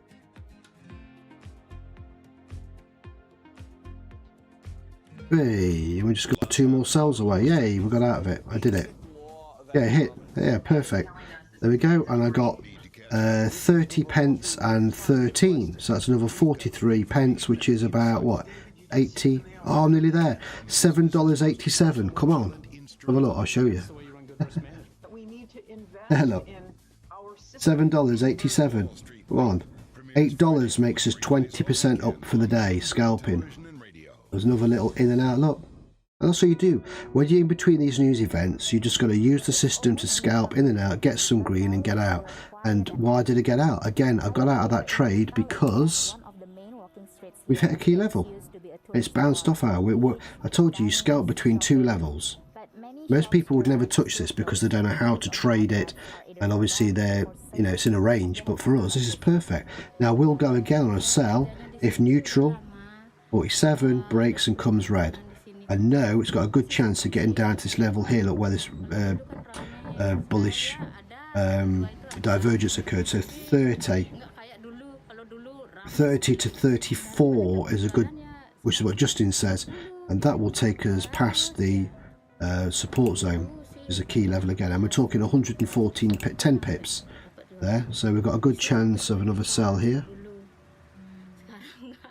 This neutral zone is going to break that 47. There's the red.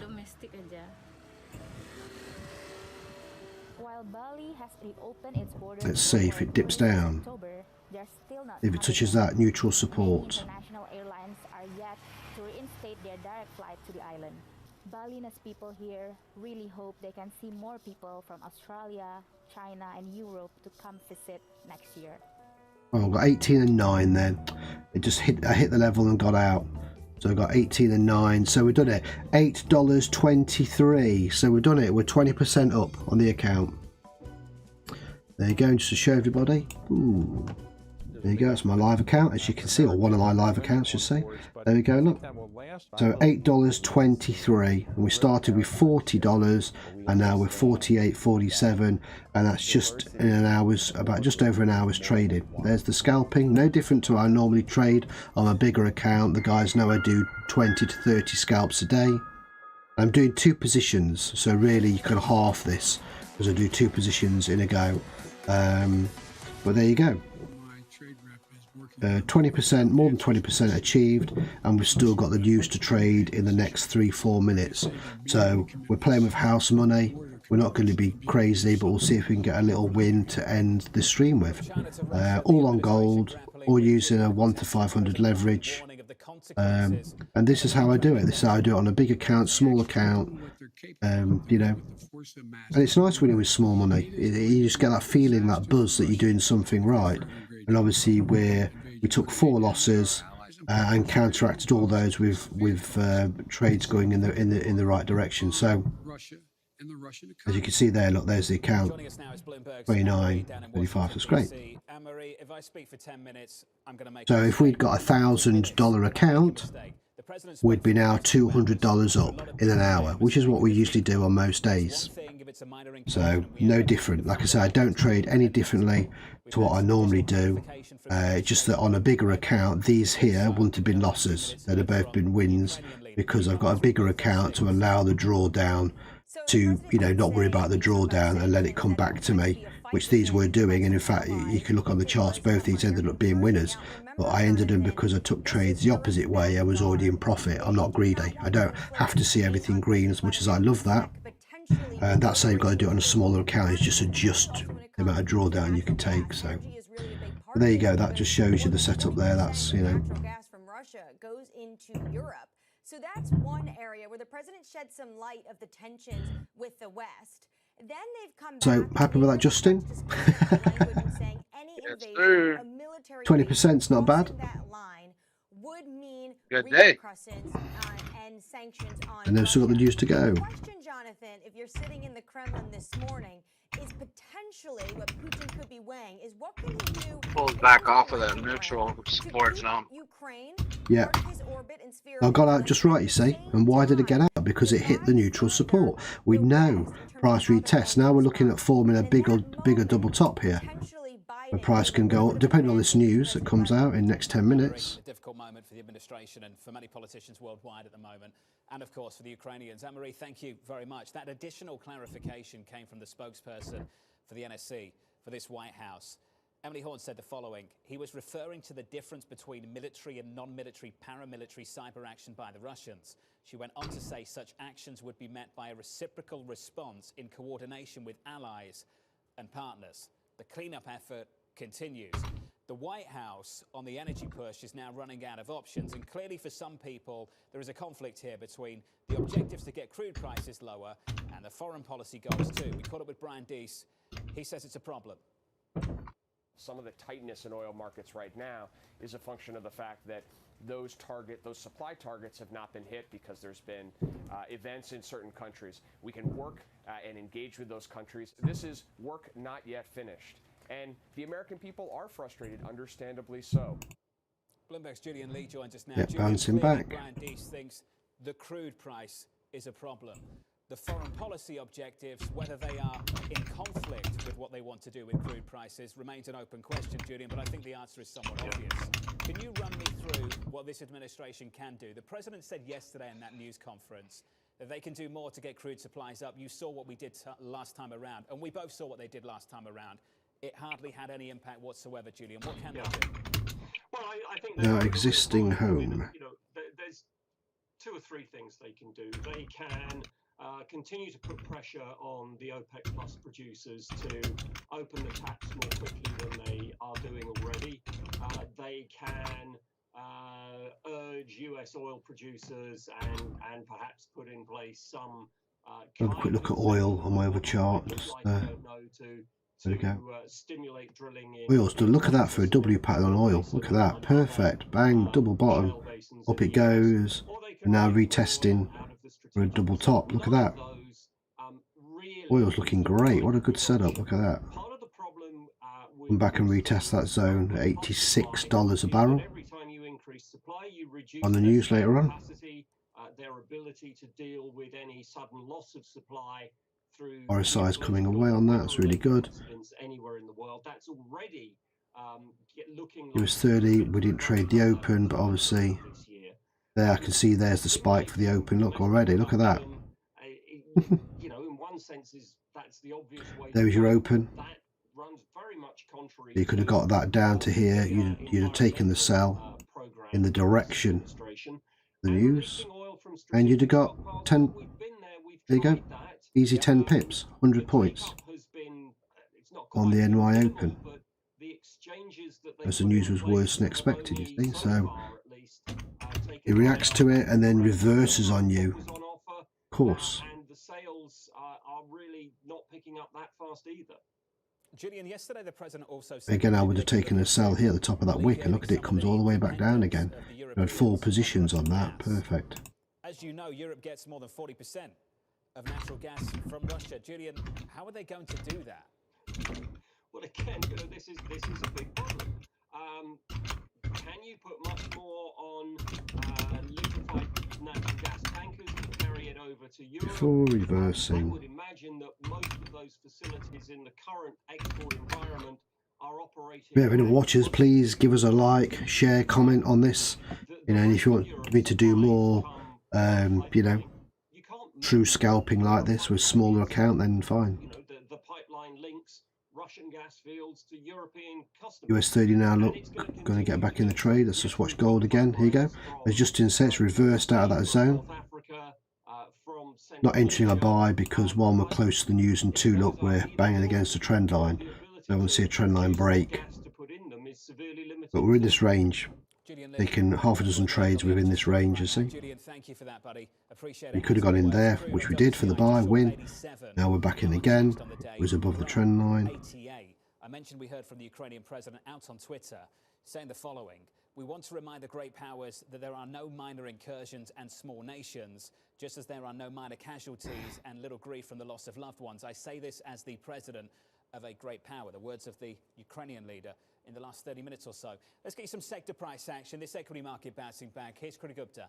Yeah, good morning, John. You are seeing a little bit of defensive trading, green on screen when it comes to the S&P 500. Let's just start off with the laggers because it really comes to your point on those energy prices. You are seeing a marginal dip in oil prices and, of course, energy and materials following that lead. To the top of your leaderboard, though, like I said, a defensive tilt. You have big tech really leading the way higher, communications, consumer discretionary, of course, those yielding sectors as well, utilities and real estate also higher on the day. I want to really point to this tech trade that isn't just here in the United States, but it is global this morning. A lot of that concentrated in those Chinese ADRs, essentially investors betting that that easier Chinese monetary policy, will actually increase some of the attraction into some of those Chinese ADRs that we know have been under quite a bit of regulatory scrutiny. It's just ranging and hanging on. We've got 5 minutes to the news. Let's just have a look at that. Thank you. Bloomberg saying, we work our way towards the weekend and into next week for that Fed decision. From New York, this is Bloomberg. A decision next week. What's it going to be?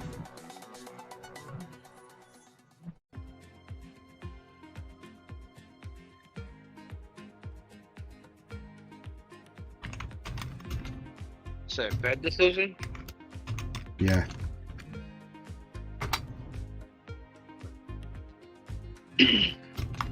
Whatever it is, it's gonna hurt. Yeah. The same as in the UK, we've already had interest rate rises and we're about doing some more end of February. Crazy. So, I'm not surprised. like I said, as from next week, we're almost back to normal. You know, you don't have to wear a mask next week, and social distancing and all that, it's all been knocked on the head, and you don't have to work from home.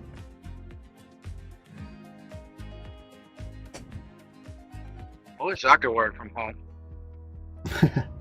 It's fun sometimes. I mean, you know, It's nice when you've got people to talk to like yourself and stuff and everything, but obviously that's why I like doing other things as well. I like doing my music, just so you interact with other people. It's grass is always greener. People go, oh yeah, you know, I'd love to work from home, but you know, after a while that gets boring as well, just like commuting every day. It's no different, you know. That's why I still, you know, do other things as well as trade. I traded every day, all day during the pure lockdown, and now you've got opportunities to do other things. You've got to do it, you know. Keep your brain sane, if for nothing else. That's why I'm crazy. Yep. Look at crypto. Oh my god. 41 what?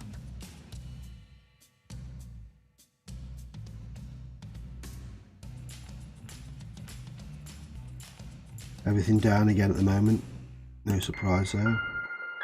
Gold, look again, ranging. Could have took a buy, look, but again, it's, oh yeah, could have done. Could have got in there on that trend line break. Again, I'm not doing it because of the news. Now, if the news is better than expected, let's see a sell. If it's worse than expected, let's see if gold is going to break this level finally. Or is it going to just buy and then reject? No matter to us, we'll scalp it either way. The Nasdaq up by 1.4. In the bond market, you've got a decision to make. What we saw in jobless claims a little bit earlier this morning, is that just some temporary weakness associated with COVID, with Omicron, or is that the beginning of maybe a slowdown that the Fed might hike into? They're your two options at the moment. I can find you a group of people who think one thing and a group that thinks another. That's the market. Yields higher through much of the year, lower this morning by 3 basis points to 183. Let's get you the trading diary. What you need to be looking for: existing home sales at the top of the EIA publishing its weekly crude oil inventory a little bit later. Here we go. We love it. Then looking ahead to next week, we get US not bothered about that. On Monday, and finally, that's the one. Event on Wednesday, a Fed rate decision. There you go. Next Wednesday. From New York City. This was the countdown. And guess who's going to be trading that live? This is Bloomberg. Me and Justin. Yep. We'll trade that live. Yeah, look, retest. So this is it. If this news is bad, worse than expected, we could see a break. Here's our breakout zone, 1847. Let's move that TP to the 1847. So put Holmes news on the chart. And let's get back in there. Let's see what we got. Got 2 minutes to go. Countdown. Remember, we're looking at -2 on existing home sales month on month, and we're looking at a figure yearly of down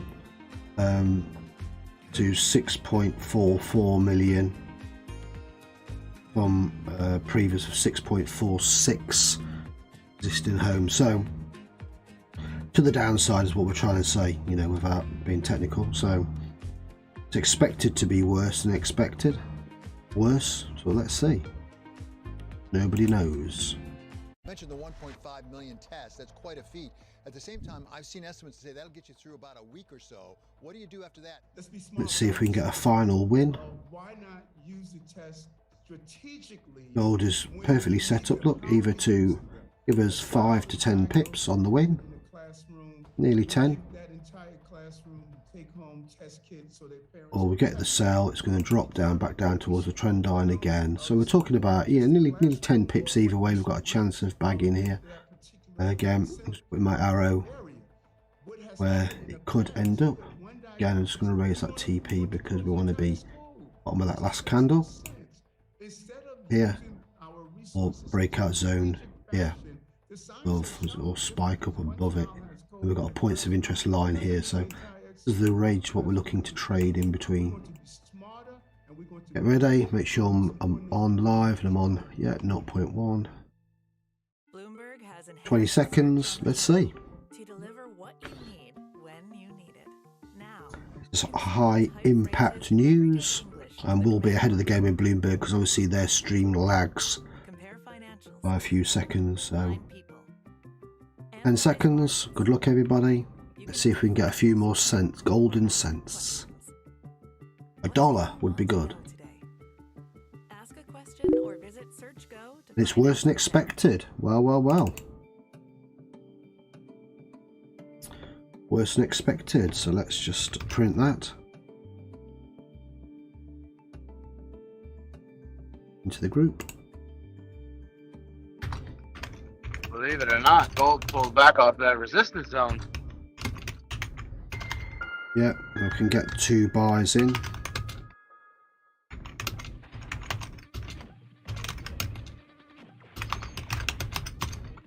Pepsi's Number Fever campaign in the Philippines has probably gone down in history as one of the biggest marketing disasters in history, mainly because of a human error. Look, there you go. Led Pepsi to print more winning caps than they planned. The resulting 10 cents, 4 cents in drawdown. Civil unrest and even death. Let's see what we can get, because what we'll do is, if it comes down lower, I'll put a buy in down here as well. I'm going to move this down. In the Philippines to meet unlucky winners and to find out exactly. Because it was on resistance zone, you see, so it's still going to wave around a little bit. RSI's back down to 57. Is it going to get back up to that 58, 59? Again, yeah, just don't want any win or do. Watching the price action. The Philippines is a really interesting country. It's made up of thousands of islands, and it's also a country that's very heavily influenced by America. American culture is everywhere you look in the Philippines. They're obsessed with music, for example. We're just an indecision candle at the moment. And that extends to their love for soft drinks. Pepsi Cola, Coca-Cola. In the 1990s, it was everywhere. Pepsi and Coca-Cola were embroiled 20 would do us. known as the Cola Wars. It was a fierce battle for market dominance. Number Fever was already... Yay, there you go, we'll do it, we're done. Done. So we hit up to that level. I got another 48, got another 50, got another 70 cents. There you go. So we finished on 8.89. I could have held, it's breaking. I'll go again for a buy again, you see. That's what you got to do, because we're just scalping the initial reaction of the news.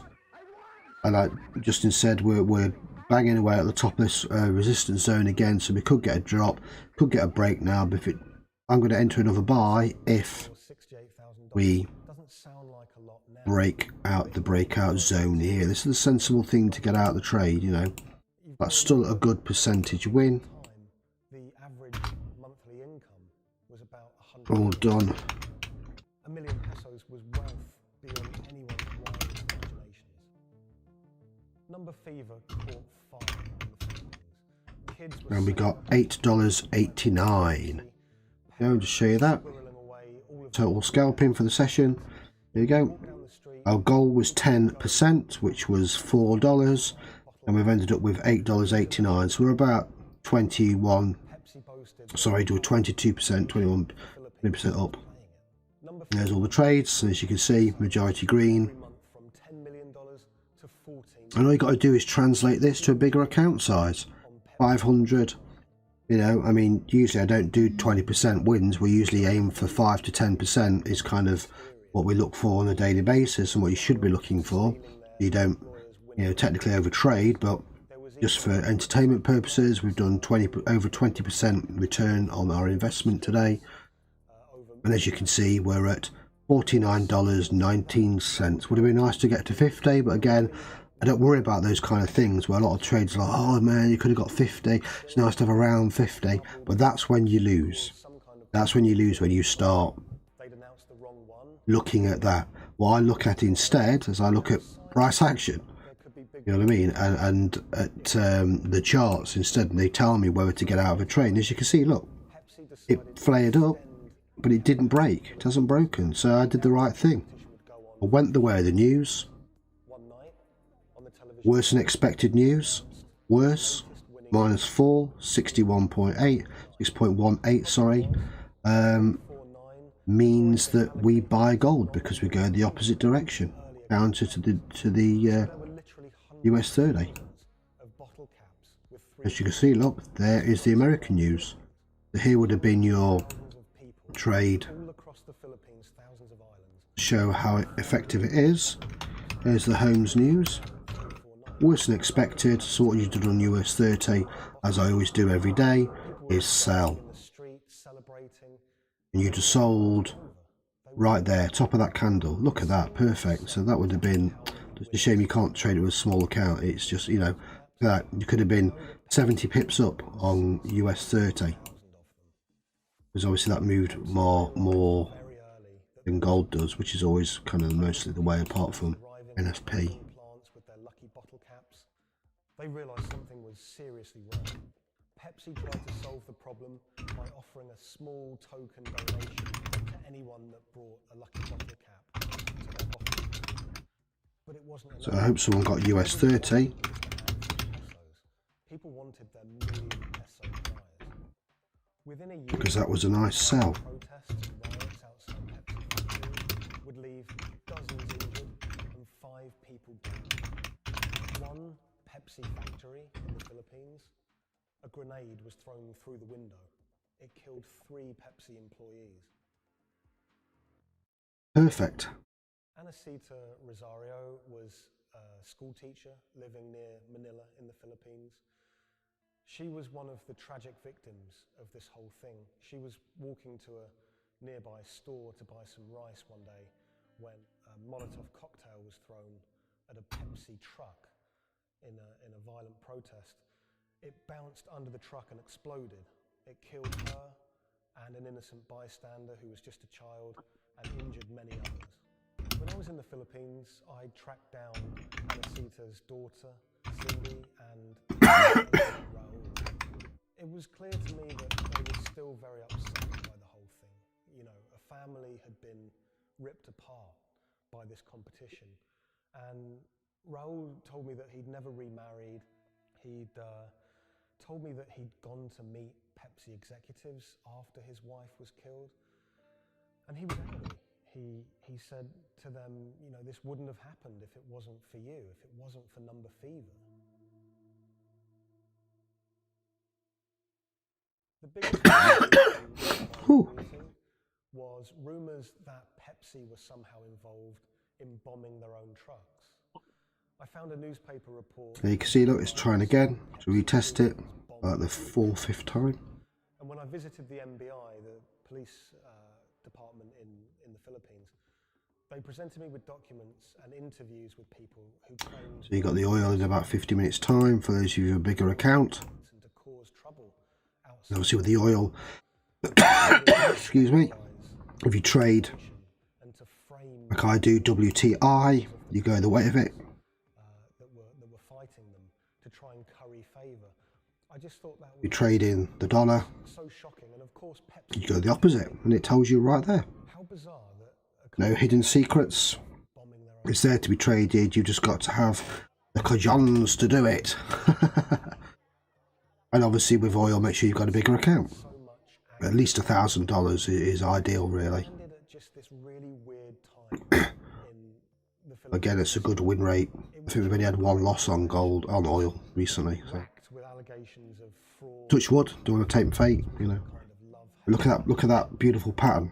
They loved obviously the American aid and finances that was pouring into the country, but at the same time they yearned for independence. They wanted to be their own country. Vicente Del Fierro was a local preacher living in Manila, and he hated the Number Fever campaign. Del Fierro thought Pepsi's Number Fever campaign was just one of the many ways that America was asserting its dominance over a third world country. He hated seeing his fellow countrymen get ripped off, in his eyes, 20%. by this huge multinational American company. He wanted justice. Del Fierro rounded up over 800 winners of 349 bottle caps. And he got them all together to sue Pepsi for over $400 million to be divided between those holders of lucky bottle caps. Del Fierro took money from some of the people who could afford it. They paid him 500 pesos to help with legal fees. But for people who couldn't afford the money, he would just represent them pro bono. Alliance is to build up pressure on Pepsi. And so you see people marching the streets. So we have mounted our own campaign even in the US. So what we'll do, we'll come back tomorrow I do the same again and continue with our small account challenge. And we'll try for another 10%. Slowly get it up there. So, our goal would be nice to get to $100. When those cases were heard in America, those courts decided Gold broke out of that resistance. Let's have a look. If we get to $100, you see, I can up my lot size. I can go 0.02. There we go. Yeah. Told you. Holmes News, you see, all you had to do was hold. And if it was on a bigger account, you know, I would have held that, and now would have been 100, 150 pips up from the news event. Where was the news? There we go. Let's measure that, and you can see news was worse than expected, so that means we buy gold. And obviously now look, would be 150 points up. Again, you've just got to hold your nerve. There was no reason to get out of the trade other than hitting that zone, and once it breaks the zone, as Justin said, you're away. And if the RSI crosses this average of 66, at the same time breaks here, then you can scalp between here and the next level.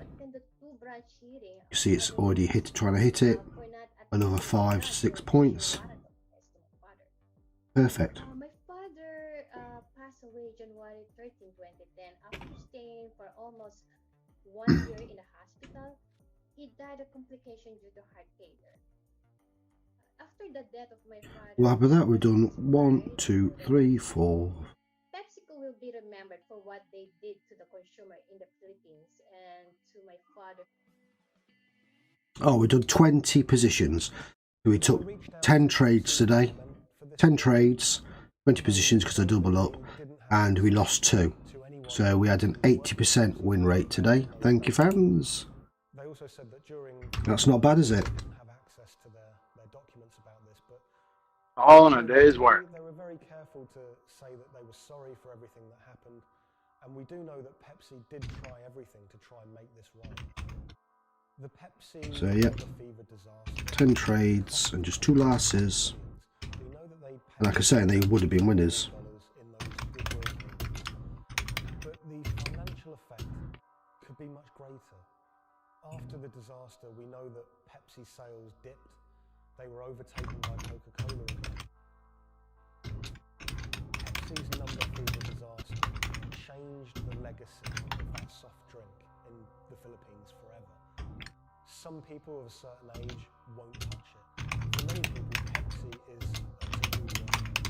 A lot of the people that I spoke to were still quite traumatized by their experience, by that experience of winning $1 million, Time for a beer. losing it.